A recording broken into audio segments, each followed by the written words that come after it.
Hello வீவாஸ், மகர ராசி நேயர்கள் அடுத்து வரக்கூடிய 7 நாட்களில் அவங்களுடைய வாழ்க்கையில் என்ன மாதிரியான மாற்றத்தை கிரகங்களுடைய மாற்றமானது கொடுக்க போகிறது, அதாவது நல்லதை கொடுக்க போகுதா இல்லை என்றால் பிரச்சனைகளை கொடுக்க போகுதா என்பது குறித்து தெரிந்து கொள்ளலாம்.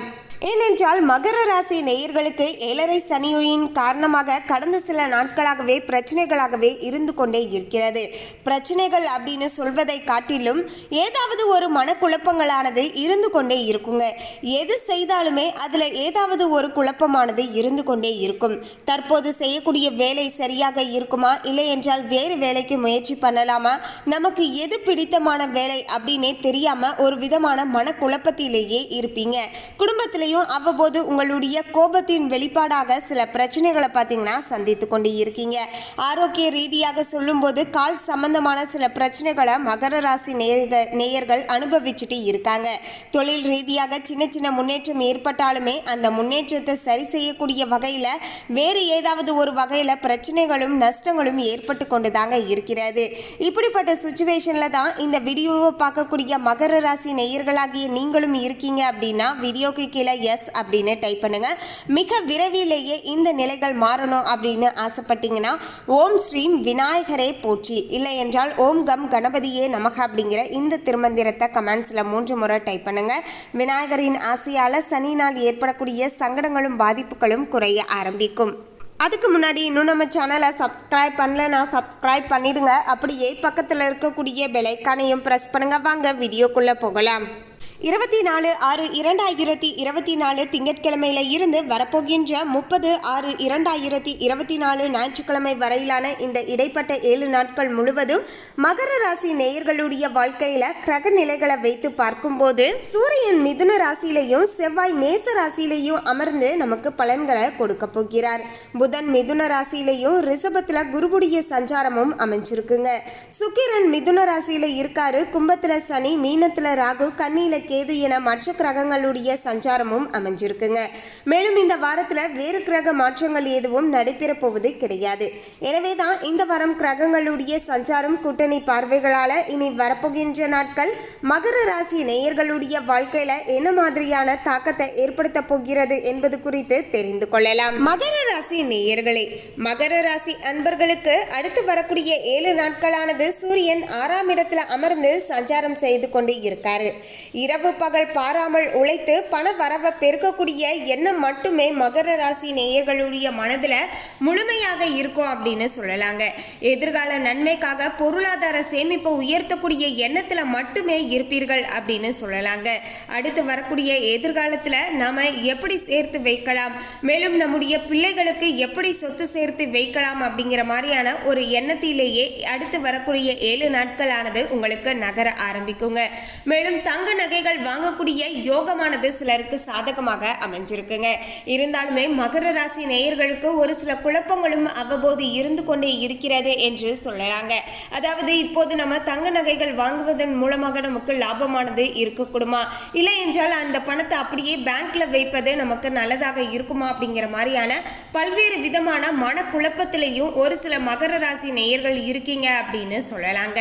மேலும் ஆயுள் காப்பீட்டில் முதலீடு செய்வீர்கள். சந்திரனுடைய கிரக மாற்றங்களானது மகர ராசி நேயர்களுக்கு வியாபாரத்துல மந்த நிலையை ஏற்படுத்தி விற்றும் என்பதை மனதில் வைத்துக்கோங்க.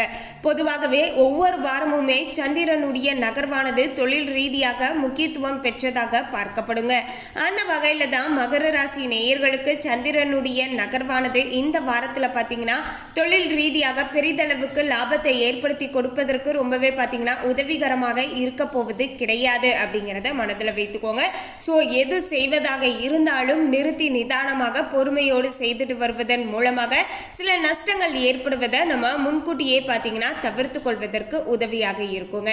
செவ்வாய் 4ஆம் இடத்துல இருக்காரு. தாய் வழி சொத்தானது கைக்கு வருவது அவ்வப்போது பார்த்தீங்கன்னா தள்ளி போகலாம். முன்பு வாங்கி போட்ட இடத்தை விற்று கடனை அடைக்கக்கூடிய ஒரு சில சூழ்நிலை மாற்றங்களும் பார்த்தீங்கன்னா ஏற்பட ஆரம்பிக்குங்க. ஏன்னா ஒரு சில மகர ராசி நேயர்கள் பார்த்தீங்கன்னா கடன் வாங்கி வைத்து இருப்பீர்கள். மேலும் பார்த்தீங்கன்னா உங்களுடைய உங்களுடைய சொத்தை விற்று அந்த கடனை அடைக்கலாம் அப்படின்னு பார்த்தா அந்த சொத்து விற்பதில் பார்த்தீங்கன்னா சில தடைகளானது ஏற்பட்டு கொண்டே ரொம்ப நாட்களாகவே இழுத்து கொண்டே இருந்த அந்த ஒரு விஷயம்தான் இனி வரப்போகின்ற இந்த வாரத்தில் பார்த்தீங்கன்னா நிலமானது விற்பனையாகி அதன் மூலமாக காசு கிடைத்து நீங்கள் வாங்கிய கடனையும் பார்த்தீங்கன்னா அடைத்து விடுவீர்கள். மேலும் பார்த்தீங்கன்னா புதன் உங்களுக்கு 6ஆம் வீட்டில் இருக்காரு. அரசாங்க ஒப்பந்தங்கள் மூலமாக புதிய வேலை வாய்ப்புகளை பெற்றுக்கொள்ளக்கூடிய வகையில் தற்போது மகர ராசி நேயர்களுக்கு சாதகமாக அமைஞ்சிருக்குங்க. குரு 5ஆம் இடத்துல இருக்காரு. அரசாங்க தேர்வில் வெற்றி பெற்று பதவியில் அமரக்கூடிய யோகமானது மகர ராசி நேயர்களுக்கு சாதகமாக அமைஞ்சிருக்கு அப்படின்னு சொல்லலாங்க. மகர ராசி நேயர்கள் ரொம்ப நாட்களாகவே அவங்களுடைய கடின உழைப்பை போட்டு படித்து கொண்டு வருகிறார்கள். மேலும் பார்த்தீங்கன்னா பல்வேறு விதமான தேர்வுகளிலும் கலந்து கொண்டு தேர்வு எழுதி கொண்டு இருக்காங்க. அப்படிப்பட்ட அந்த தேர்வுகளில் தான் இப்போது அவங்களுக்கு வெற்றி வாய்ப்பானது கிடைக்க போகிறது. மேலும் நீங்கள் நினைச்சது நடக்க போகுது அப்படின்னே சொல்லலாங்க. ரொம்ப நாட்களுக்கு பிறகு உங்களுடைய கனவானது நினைவாக போகிறது. அரசாங்க தேர்வில் வெற்றி பெற்று பதவியில் அமரப்போகிறீர்கள். மேலும் மகர ராசி நேயர்களுக்கு சனியுடைய வக்ரத்தின் மூலமாக தற்போது நல்லதானது நடக்க போகிறது. பொதுவாகவே பார்த்தீங்கன்னா 7.5 சனி காலங்களில் நிறைய பிரச்சனைகளை தந்தாலுமே இது போன்ற சனி வக்ரத்தின் மூலமாக பார்த்தீங்கன்னா ஒரு சில நேரங்களில் நல்லதானது நடக்க கொடுங்க. அந்த வகையில் தான் ஜூன் 29ஆம் தேதி கும்பராசியில் பின்னோக்கி நகரக்கூடிய இந்த ஒரு சனி வக்ரத்தின் மூலமாக மகர ராசி நேயர்களுக்கு ஓரளவுக்கு சாதகமாக அமைஞ்சிருக்குங்க. அதன் வெளிப்பாடாகவோ என்னவோ உங்களுக்கு தொழில் ரீதியாக நல்ல ஒரு மாற்றமானது ஏற்பட போகிறது. குறிப்பாக அரசாங்க தேர்வில் வெற்றி பெற்று பதவியில் அமரக்கூடிய யோகமானது மகர ராசி நேயர்களுக்கு சாதகமாக அமைஞ்சிருக்கு. தனியார் ஊழியர்கள் உழைப்பின் மகத்துவத்தை முதலாளிகளுக்கு உணர்த்துவார்கள். மேலும் பார்த்தீங்கன்னா இந்த நேர காலத்தில் மகர ராசி நேயர்களுக்கு மதிப்பும் மரியாதையும் அதிகரிக்கக்கூடும். மேலும் இதன் மூலமாக ப்ரமோஷன், சேலரி இன்க்ரிமெண்ட் போன்ற பல நல்ல விஷயங்களும் பார்த்தீங்கன்னா நடக்க ஆரம்பிக்குங்க.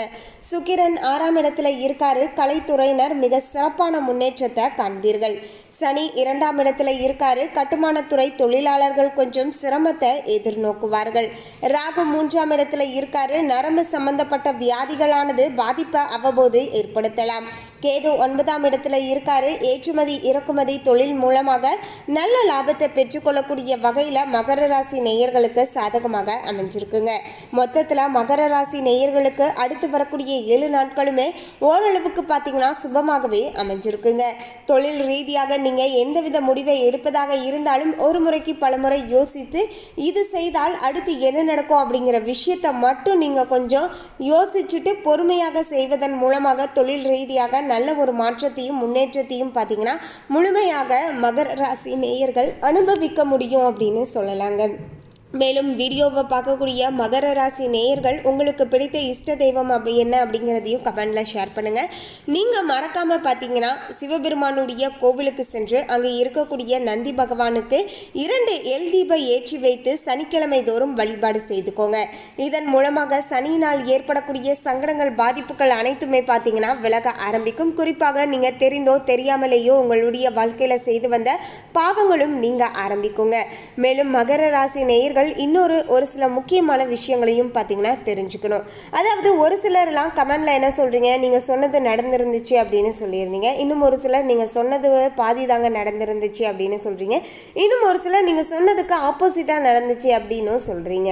ஸோ இதற்கெல்லாம் என்ன காரணம் அப்படின்னு கேட்டிங்கன்னா இது எல்லாமே பார்த்தீங்கன்னா பொது பலன்கள். அதாவது இந்த உலகத்தில் இருக்கக்கூடிய அத்தனை மகர ராசி நேயர்களுக்கும் இதெல்லாம் நடக்கலாம் அப்படிங்கிற ஒரு ப்ரிடிக்ஷன்.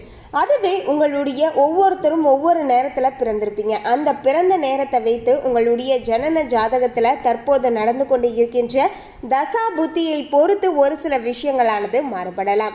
அதாவது தசா புத்தியில் தற்போது நிலைமையானது சாதகமாக இருந்துச்சுன்னா உங்களுக்கு இந்த பொது பலன்களின் மூலமாகவும் சாதகமான பலன்கள் கிடைத்து ஓரளவுக்கு பெரிதளவுக்கு நல்ல ஒரு மாற்றமும் வெற்றியும் கிடைக்குங்க. அதே நேரம் தசா புத்தி சரியில்லாமல் இருந்து பொது பலன்களில் ஓரளவுக்கு நல்லது நடக்கும் அப்படின்னு சொல்லியிருந்தா ஓரளவுக்கு, அதாவது ஒரு 25% பார்த்தீங்கன்னா உங்களுக்கு நல்லது நடக்குங்க. தசா புத்தியை பொறுத்து ஒரு சில கெட்டதுங்களும் நடக்க ஆரம்பிக்கும். ஸோ இந்த ஒரு விஷயத்தை பார்த்தீங்கன்னா புரிஞ்சுக்கோங்க. பொது பலன்கள் ஓரளவுக்கு 80% 70% தான் நடக்கும். மீதம் இருக்கக்கூடிய ஒரு 30% பார்த்தீங்கன்னா உங்களுடைய பிறந்த ஜாதகத்தின் அடிப்படையில் ஒவ்வொருத்தருக்குமே ஒவ்வொரு விதமான பலன்களானது கிடைக்கும் அப்படிங்கிறத புரிஞ்சுக்கோங்க. மேலும் பார்த்தீங்கன்னா இந்த ஒரு பலன்களுக்கு உங்களுடைய உங்களுடைய ரேட்டிங் என்ன, அதாவது 10க்கு நீங்கள் எவ்வளோ ரேட்டிங் கொடுப்பீங்க, இந்த பலன்கள் இந்த வாரத்தில் உங்களுக்கு எந்த அளவுக்கு நடந்து இருந்துச்சு அப்படிங்கிறதையும் இந்த வாரத்துடைய இறுதியில் கமெண்டில் ஷேர் பண்ணுங்கள். மேலும் இந்த தகவலை பற்றிய உங்களுடைய கருத்தை கமெண்டில் பதிவு பண்ணுங்கள். இந்த தகவல் உங்களுக்கு பிடிச்சிருந்தா லைக் பண்ணுங்கள், ஷேர் பண்ணுங்கள். இது போன்ற சுவாரஸ்யமான தகவலை தெரிந்து கொள்ள சேனலை சப்ஸ்கிரைப் பண்ணுங்கள். தேங்க்யூ.